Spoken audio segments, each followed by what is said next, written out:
सिक्किम के मुख्यमंत्री की देश के प्रधानमंत्री से मुलाकात किन मायनों में है खास।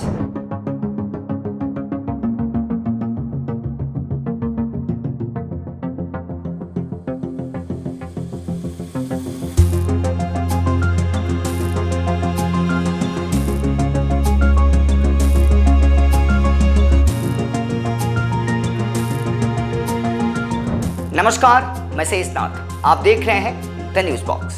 सिक्किम के मुख्यमंत्री मिस्टर तमांग ने देश के प्रधानमंत्री श्री नरेंद्र मोदी जी से मुलाकात की है। ये मुलाकात बेहद खास है, खास कई मायनों में। दरअसल अगले साल 16 मई को सिक्किम अपना 50वां स्थापना दिवस यानी भारत में विलय का 50वां स्थापना दिवस मनाने जा रहा है। इसलिए अगला साल सिक्किम के लिए बेहद ही खास होना है।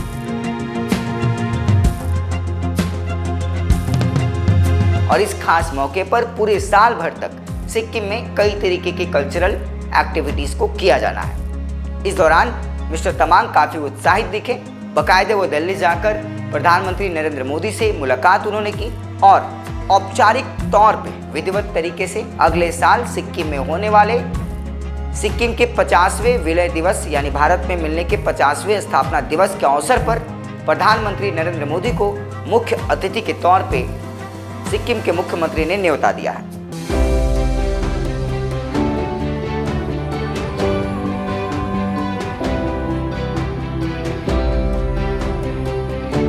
आजादी के वक्त सिक्किम एक अलग रियासत हुआ करता था। वहां चोग्याल वंश का राज था। 1947 में सरदार पटेल चाहते थे कि बाकी रियासतों की तरह सिक्किम को भी भारत में जोड़ लिया जाए, लेकिन नेहरू जी को चीन की फिक्र थी। वो नहीं चाहते थे कि चीन सिक्किम के चलते तिब्बत पर आक्रामक हो जाए। कुछ घटनाक्रमों के बाद 1970 में भारत सरकार ने राजा चोग्याल को सिक्किम के लिए परमानेंट एसोसिएशन का स्टेटस ऑफर किया। जब मंत्रिमंडल में इस बात की चर्चा हुई तो आर्मी चीफ मानेकशॉ ने कहा था, आपको जो करना है करो, लेकिन सिक्किम में अपने ट्रूप्स डिप्लॉय करने की पूरी आज़ादी मुझे चाहिए। मानेकशॉ के इस कथन से आप सिक्किम की स्ट्रैटेजिक इंपॉर्टेंस को समझ सकते हैं। इस समय तक इंदिरा गांधी ने अपने पहले कार्यकाल में मौजूद रही और इंटरनल राजनीति से भी जूझ रही थी। रॉ की एंट्री 71 का युद्ध निपटा तो इंदिरा ने इस तरफ ध्यान दिया और एंट्री हुई रॉ की। रॉ को इस काम के लिए तलब करते हुए इंदिरा ने आर्यन काओ से पूछा, क्या तुम सिक्किम का कुछ कर सकते हो?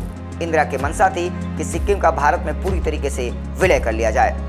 प्रधानमंत्री ने सहर्ष उनके न्योता को स्वीकार कर लिया है, यानी प्रधानमंत्री अगले साल सिक्किम में उपस्थित रहेंगे खास अवसर पे।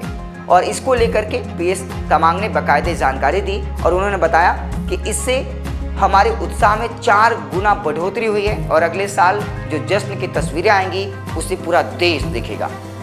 सिक्किम इतिहास लिखने जा रहा है और उस इतिहास के साक्षी के तौर पे देश के प्रधानमंत्री के साथ पूरे देशवासी मौजूद रहेंगे। लेकिन यहाँ ये जानना ज़रूरी हो जाता है कि देश हमारा 1947 में आज़ाद हुआ, फिर सिक्किम 50वां स्थापना दिवस मनाने जा रहा है। यानी आज़ादी के समय से 1975 के पहले तक सिक्किम भारत का राज्य नहीं था, या यूँ कह ले भारत का पूर्ण राज्य नहीं था।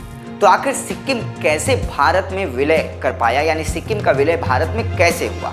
क्योंकि ये जानना बेहद ज़रूरी हो जाता है ताकि आप समझ पाएँ सिक्किम के पृष्ठभूमि को। शुरुआती दिनों में पिता और पुत्री के बीच मतभेद थे। पिता और पुत्री यानी पंडित नेहरू जब देश के प्रधानमंत्री हुआ करते थे तो वो सिक्किम के मामले पर बहुत आक्रामक नहीं हुआ करते थे। उन्हें लगता था कि सिक्किम वाले मसले पर ज़्यादा आक्रामक होने पर चीन जो है वो तिब्बत को लेकर आक्रामकता दिखा सकता है, इसलिए उनका रवैया नरम था। लेकिन दौर बदला, चीज़ें बदली, राजनीति में भी बदलाव आए और अपने विपरीत राजनीति की परिस्थितियों के बावजूद इंदिरा गांधी ने, यानी उस समय की तत्कालीन प्रधानमंत्री श्रीमती इंदिरा गांधी ने कुछ ऐसा प्लान किया और अपने प्लान को इस तरीके से एग्जीक्यूट करवाया कि सिक्किम 1975 में भारत का अभिन्न अंग बन गया।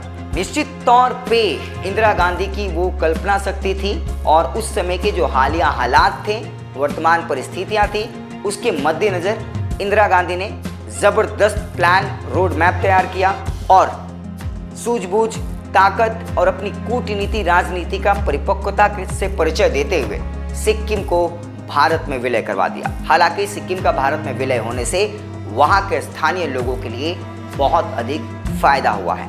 उनकी जीवन शैली में बदलाव हुआ है। तानाशाही वहाँ पे समाप्त हो गया है, राजशाही का राजतंत्र खत्म हो गया, लोकतंत्र की स्थापना हो गई है और सिक्किम अब भारत का एक बेहद ही ज़रूरी, इम्पॉर्टेंट, महत्वपूर्ण पर्यटन केंद्र भी बन गया है। वहाँ की खूबसूरती देखते ही बनती है। वहाँ पर डेवलपमेंट के जो कार्य हुए हैं वो देश में अग्रणी राज्यों की पंक्तियों में सिक्किम को खड़ा करती है। निश्चित तौर पे सिक्किम चारों तरफ से पहाड़ी क्षेत्र है, लेकिन उसके बावजूद जिस तरीके से भारत में विलय के बाद सिक्किम की प्राकृतिक सौंदर्यता के साथ ही साथ वहाँ की आर्थिक संपन्नता बढ़ी है, उससे ये तय है कि सिक्किम के लिए भारत हमेशा खड़ा है और सिक्किम अब भारत का अभिन्न अंग है। इस पूरी खबर पे अपनी प्रतिक्रिया दें। देखते रहें द न्यूज़ बॉक्स।